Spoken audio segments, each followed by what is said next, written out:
Hello students, good morning. कैसे आप सभी? आई होप कि सभी अच्छे होंगे।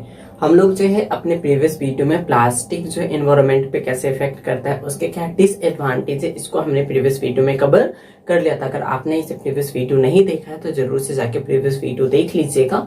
जो लिंक है वो डिस्क्रिप्शन बॉक्स में गिवन है। तो आज जो है हम लोग ये समझेंगे कि प्लास्टिक का जो यूजेज है उसको कैसे हम कम कर सकते हैं, कैसे उसको रिड्यूस कर सकते हैं प्लास्टिक के यूजेस को।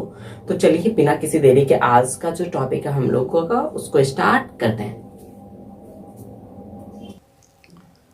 तो देखिए, सबसे पहला पॉइंट हमारा क्या है कि in India some municipal areas have been banned the plastic.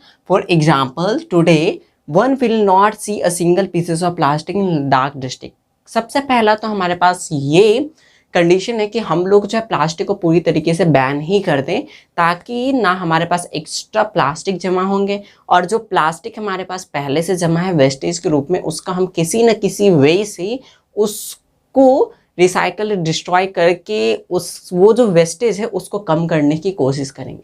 क्योंकि अगर एक तो पहले से हमारे पास बहुत ज़्यादा अमाउंट में ये प्लास्टिक वेस्टेज पहले से कलेक्टेड है, ऊपर से और सारे यूजेस होके आ जाएंगे, तो इससे प्रॉब्लम हमारा दिन पर दिन बढ़ते ही जाएगा। तो इसलिए पहला तो सजेशन है कि हम लोग जो है प्लास्टिक के यूजेस को ही बैन कर दें। ठीक है, जैसा कि हमारे बहुत सारे जो म्युनिसिपल एरियाज है हमारे इंडिया के, वहाँ पे प्लास्टिक को पूरी तरीके से बैन किया गया है। जैसे कि उसमें एक लद्दाख डिस्ट्रिक्ट आता है जहाँ पे प्लास्टिक का नामो निशान भी देखने को नहीं मिलता है। तो ये काफ़ी अच्छी बात है। ऐसा जो है इंडिया के हर एक डिस्ट्रिक्ट में होना चाहिए, जिससे जो प्लास्टिक का यूज़ बहुत कम से कम हो सके, ताकि ये जो सिरदर्द बना है उसको हम कुछ हद तक उससे रिलैक्स ले सकें। ठीक है, चलिए नेक्स्ट देखते हैं। Some countries like Australia, Ireland, China, Austria have also banned plastic। ये सिर्फ हमारे इंडिया में नहीं, लगभग और भी बहुत सारे जो हैं कंट्रीज है जहाँ पे जो प्लास्टिक है वो बिल्कुल ही बैन कर दी गई है। जैसे कि ऑस्ट्रेलिया हो गया, आयरलैंड हो गया, चाइना हो गया, ऑस्ट्रिया हो गया, एक्सेट्रा। ठीक है, नेक्स्ट देखिए। Always remember the 4 R's principle. हमको हमेशा प्लास्टिक के यूजेस को रिड्यूस करने के लिए 4 R का जो प्रिंसिपल है उसको याद रखना है। यहाँ पे R है ना, तो R देखिए, यहाँ पे refuse, reduce, reuse and recycle, चारों R से ही शुरू होता है। इस कारण से इसको 4RS जो प्रिंसिपल है वो बोलते हैं। ठीक है, तो इसमें हमको क्या याद रखना है? Refuse, reduce, reuse and recycle. सबसे पहले कि हम लोग जो जितना कम हो सके रिफ्यूज ही कर दें, प्लास्टिक का यूजेस करना उसको काफ़ी हद तक कम कर सकते हैं। फिर उसका रीयूज करने के लिए हम उसका रिसाइकल करके उसको रीयूज कर सकते हैं। तो इस तरीके से ये 4 जो हमारे टर्म्स हैं उसका यूज करके हम लोग प्लास्टिक को का जो यूजेज है उसको रिड्यूस करने की ओर एक स्टेप बढ़ा सकते हैं, और ऐसा हम सभी को करना भी चाहिए। ठीक है, चलिए नेक्स्ट देखिए। Avoid the uses of plastic as far as possible. Make uses of bags made up of cotton or jute. Previous video में भी मैंने बताया था कि प्लास्टिक का जितना हो सके उतना हमको कम यूज करना चाहिए, और इसके जगह जो इसका सब्स्टिट्यूट है जैसे कि ग्लासेस वगैरह हो गए, कॉटन और जो जूट होते हैं उसके बैग्स वगैरह का यूज़ करना चाहिए, ताकि जो प्लास्टिक है उसका यूजेस कम हो, और यूजेस कम होगा तो ये हमारे इन्वायरमेंट के लिए ज़्यादा अच्छा रहेगा। अगर वो इन्वायरमेंट के लिए ज़्यादा अच्छा तो हमारे लाइफ के लिए भी अच्छा रहेगा।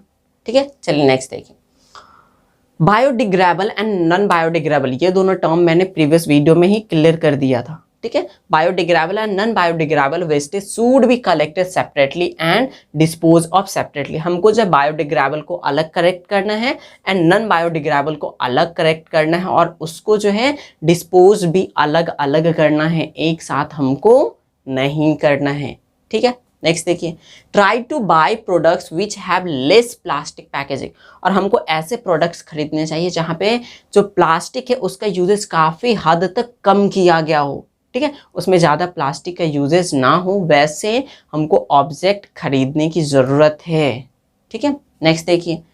Set an example for others and encourage them to help others. सबसे पहले बस हमको बोलना नहीं है, सबसे पहले हमको खुद को खुद को ये सारे कुछ फॉलो करना है और फॉलो करने के बाद अपना एक एग्जाम्पल सेटअप करना है दूसरे लोगों के सामने में, ताकि वो भी हमको देखें और देख के कुछ ना कुछ सीखें। और भले 1 से 2% लोग ही, लेकिन उसमें योगदान तो देंगे, और वो 1% पहले 1 और 2% देंगे, फिर ये धीरे धीरे धीरे धीरे नंबर इंक्रीज होता जाएगा। और एक टाइम ऐसा आएगा जब हम लोग प्लास्टिक को जो ना काफ़ी हद तक कंट्रोल कर सकेंगे। ठीक है, इसलिए सबसे पहले क्या करना है, उसको खुद से फॉलो करना है और एक एग्जाम्पल सेटअप करके दूसरे के सामने रखना है, ताकि वो भी इस बातों को समझे। साथ ही साथ उसको इनक्रेज भी करना है कि प्लास्टिक से ये डिसएडवांटेज होता है, हमारे लाइफ पे ये असर पड़ता है, ये असर पड़ता है, जिससे उसको कुछ समझ में आए सामने वाले को, और वो प्लास्टिक का जो यूजेस है उसको धीरे धीरे कम करे।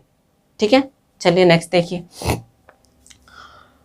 Never dispose of plastic in the sewage system. हमको कभी भी जो ना प्लास्टिक को सीवेज सिस्टम में, जो नहर वगैरह होता है, रिवर, पाउंड, लेक वगैरह जो आसपास होते हैं, नाले वगैरह होते हैं, उसमें हमको कभी भी प्लास्टिक को नहीं फेंकने, क्योंकि वो क्या होता है कभी कभी अटक जाता है। अटक जाने के कारण से वहाँ पे एक तो डिस्पोजल जमा हो जाते हैं, डिस्पोजल जमा होने के साथ साथ जो वाटर होते हैं वो अच्छे से पासेस नहीं हो पाते।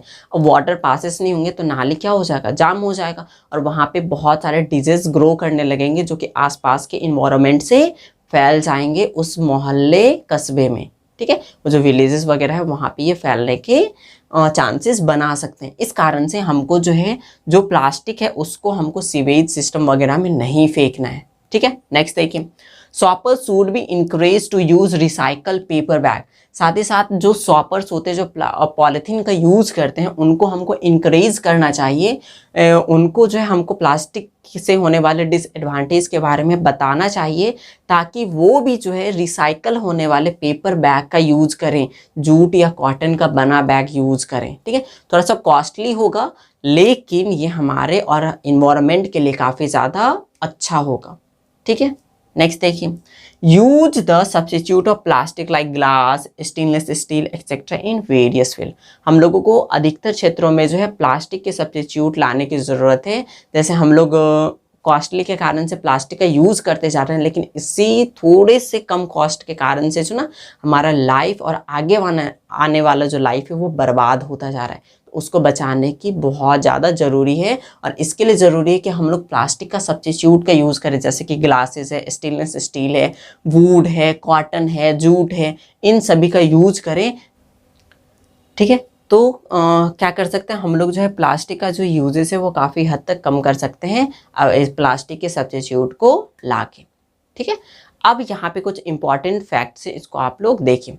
क्या है कि प्लास्टिक के जो फादर हैं वो भी कोई ना कोई तो होंगे जो इसको फर्स्ट टाइम सिंथेसाइज किए होंगे, तो बिल्कुल वो भी हैं, वो है लियो हेनरिक बेकलैंड। ठीक है, लियो हेनरिक बेकलैंड हैं, वो फादर ऑफ प्लास्टिक इंडस्ट्रीज कहलाते हैं। ठीक है, ये जो है फर्स्ट टाइम वर्ल्ड में प्लास्टिक को सिंथेसाइज किए थे, और वो प्लास्टिक कौन सा था, बेकेलाइट। इन्होंने क्या किया था, फेनॉल और जो फॉर्मेल्डिहाइड होते, फेनॉल और फॉर्मेल्डिहाइड का मिक्सचर तैयार किया था, और उस मिक्सचर से वो प्लास्टिक को सिंथेसाइज किए थे।